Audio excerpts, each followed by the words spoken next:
हर महीना वैन के 800 रुपए बचाने के लिए हम लोगों ने साइकिल से स्कूल जाना चालू कर दिया था। ये हो गई। चार लौंडे थरथराती ठंड में साइकिल से स्कूल जाते हैं, ब्लेजर, टोपा, मफलर बांध बुंदा के। एक तो ये ब्लेजर बहुत अजीब था हमारे स्कूल का।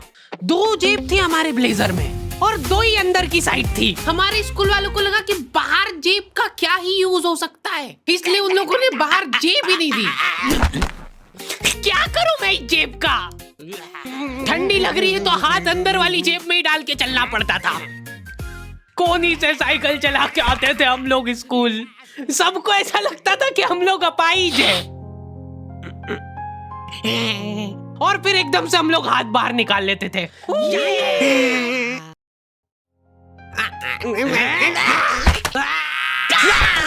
मजाक बना के रख दिया डिसेबिलिटी को। अपाहिज लोगों की रिस्पेक्ट कम हो गई थी हमारी वजह से, लेकिन लड़कियां खुश हो गई थी इस इनोवेशन से। उनको लगा था कि ब्रा का खर्चा नहीं करना पड़ेगा, अपना जो भी सामान है उसको एकदम जेंटली इन जेबों के अंदर प्लेस कर देंगे। लेकिन इसमें एक छोटी सी दिक्कत थी। स्कूल वालों ने लड़कियों के ब्लेजर में एक ही जेब रखी थी। तुम लोग नहीं समझोगे कितना मुश्किल होता है एक ही जेब में इतना सारा सामान घुसाना। हर रोज लेट होते थे हम लोग स्कूल, क्योंकि मेरी साइकिल की चेन ढीली थी। थोड़ी सी भी स्पीड बढ़ाते थे तो वो चेन उतर जाती थी। लेकिन पापा ने मेरे को प्रॉपर ट्रेनिंग दे रखी थी चेन चढ़ाने की। एक जना ऐसे खींचेगा टायर, उतने में अपने को पानी से फटाफट कस देना है। ये हो गई टाइट। बैग में पाना पेचकस रख के लाना पड़ता था मेरे को स्कूल, कि कभी भी रास्ते में चेन उतर सकती है। इमेजिन करो एक बार कि तुम चुपचाप वैन में बैठ के जा रहे हो, बीच सड़क में 4 लौंडे साइकिल पलटा के ये फटाफट क्लास में बैठे हुए मेरे को डर बना रहता था कि कोई गलती से मेरा बैग चेक नहीं कर ले। तो आज हम लोग पढ़ेंगे टेंस। सबसे घटिया, वाहियात, नीच टॉपिक लगता था मेरे को टेंस। पास्ट, प्रेजेंट और फ्यूचर तक बात ठीक थी। प्रेजेंट कंटिन्यूअस टेंस क्या होता है? सिंपल पास्ट, पास्ट कंटिन्यूअस, मतलब वो बीत चुका है पर चल भी रहा है। क्या है ये? कितना भी समझ लो इस टॉपिक को, एग्जाम में जाके तुमको अंदाजे से ही सेंटेंस चूज करना पड़ेंगे कि ये सुनने में अच्छा लग रहा है तो यही होगा सही। एग्जाम में इन्विजिलेटर हमको क्वेश्चन पेपर पे कुछ नहीं लिखने देता था। इनको ऐसा लगता था कि हम लोग क्वेश्चन पेपर पे आंसर लिख लिख के चीटिंग करेंगे। लेकिन हमारी क्लास के बच्चे एडवांस हो गए थे, ये पूरी की पूरी आंसर शीट एक्सचेंज कर लेते थे कि तू लिख के दे, को आता है तो। बोर्ड एग्जाम थी यार हमारी, और हमारे स्कूल वाले बोर्ड एग्जाम को बहुत सीरियसली लेते थे। अलकायदा टाइप ट्रेनिंग मिली थी हम लोगों को। एग्जाम देते हुए कहीं से भी बॉम्ब गिर सकता है, लेकिन तुम्हारे हाथ नहीं रुकना चाहिए, चाहे तुमको क्वेश्चन आता हो या ना, कुछ न कुछ लिख के ही आना है। हमारा एक ही मकसद होना चाहिए, आंसर शीट भरना। नहीं आए तो अभी कुछ भी लिख के आ जाओ। मेरे को ये नहीं समझ आता कि मैं कुछ भी कैसे लिख के आ जाऊं, मेरे को आता ही नहीं है, क्या लिखूं मैं? एक तो हमको इतना डरा धमका के भेजा गया था ना सेंटर पे, मैं नर्वसनेस में जाके अपना नाम भूल गया वहां पे।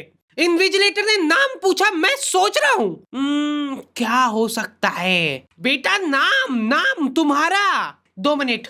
हाँ हेलो मम्मी, मेरा नाम क्या है? बोर्ड एग्जाम के नाम पे इतना डरा दिया था ना स्कूल वालों ने हमको, अच्छों का मुंह निकल जाता है टट्टी के साथ मिक्स होके। तुम लोगों का एक सेंटर आएगा जिसके चारों तरफ सैनिक तैनात रहेंगे। बिना एडमिट कार्ड के वहाँ पे आसपास भी भटकते हुए मत दिख जाना, जिंदा जला देंगे वो लोग। और अगर चीटिंग करते हुए पकड़ा गए तो ना तो तुम हमको जानते हो ना हम तुमको जानते हैं। हम लोग एग्जाम वाले दिन सेंटर पहुंचे तो बच्चों से ज्यादा सिक्योरिटी थी वहाँ पे।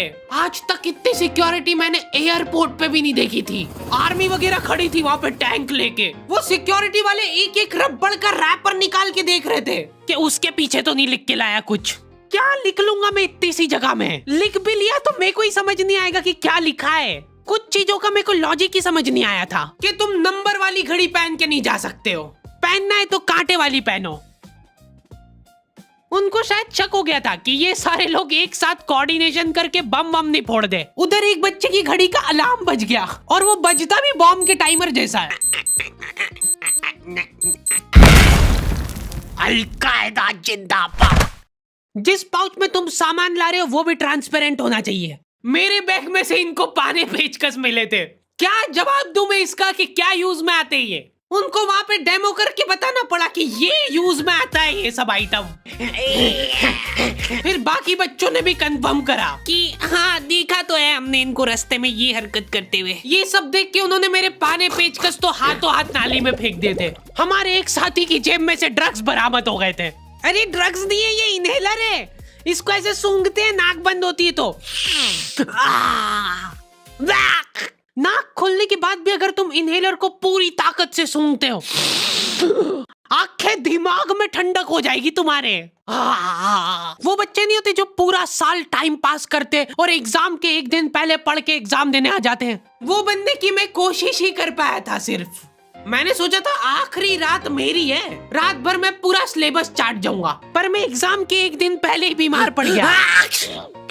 सर्दी हो गई मेरे को, तो मैंने सोचा ठीक है अभी थोड़ा रेस्ट करते, सुबह उठ के पढ़ाई करेंगे। नाक बंद हो गई भाई, नींद ही नहीं आ रही है। फिर पापा आके मेरे को ट्रिक बताते हैं कि अगर राइट वाली नाक बंद हो रही है ना तो लेफ्ट साइड करवट करके सो जा, फिर गहरी सांस ले, तो ये जो है ना राइट वाली खुल जाएगी और लेफ्ट वाली बंद हो जाएगी। फिर लेफ्ट वाली अगर खोलना है तो राइट साइड करवट करके सो जा। पूरी रात करवटें बदलता रह गया मैं। सुबह रास्ते में जाते जाते पढ़ रहा हूँ मैं, क्योंकि बाकी बच्चे भी यही कर रहे थे। बच्चों को लग रहा है कि भाई जितना हम लोग साल भर में नहीं पढ़े उतना हम लोग रास्ते में जाते हुए पढ़ लेंगे। रास्ते में ऐसे कॉपियां लेके घूम रहे जैसे इनसे ज्यादा पढ़ाकू कोई हो ही ना। सुबह हम सब लोग सेंटर लेट पहुंचे क्योंकि साइकिल की चेन उतर गई थी, तो रास्ते में वो कर रहे थे। और क्वेश्चन पेपर भी लेट हो गया था उस दिन। क्वेश्चन पेपर Z+ सिक्योरिटी के साथ आता था। 10 बॉडीगार्ड लेके आते थे एक जरा सा पार्सल।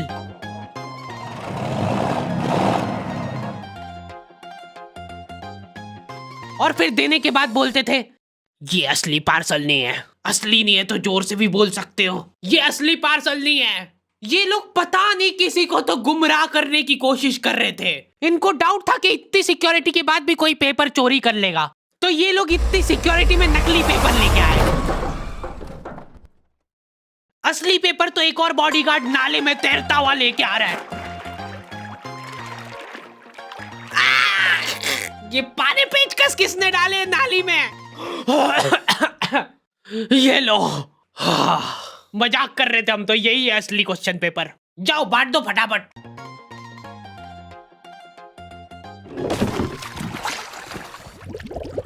ये अपना आपस में एक दूसरे को गुमराह कर रहे थे। एक बार बस सोच के देखो कि ये सारी हरकतों के बाद भी अगर पेपर लीक हो गया। सोचो एक आदमी टेलीग्राम पे क्वेश्चन पेपर बेचने लग गया था, वो भी एग्जाम के महीने भर पहले से। तब तक क्वेश्चन पेपर बना भी नहीं था।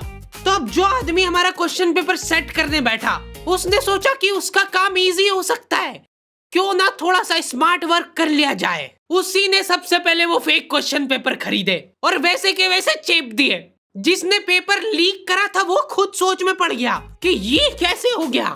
एग्जाम खत्म होने के बाद इन्विजिलेटर को बहुत मजा आता भाई कॉपियां छीनने में। एक सेकंड भी किसी को ज्यादा नहीं मिलना चाहिए। बस एक बार टाइम ओवर होने के बाद कैसे लिखा तूने? एक बच्चे ने खुद से कॉपी दे दी तो इनको डिसरिस्पेक्टफुल महसूस हो गया था। उसको वापस से कॉपी दे दी कि लिख ले थोड़ी देर और। जैसे लिखने लगा वापस छीन ली।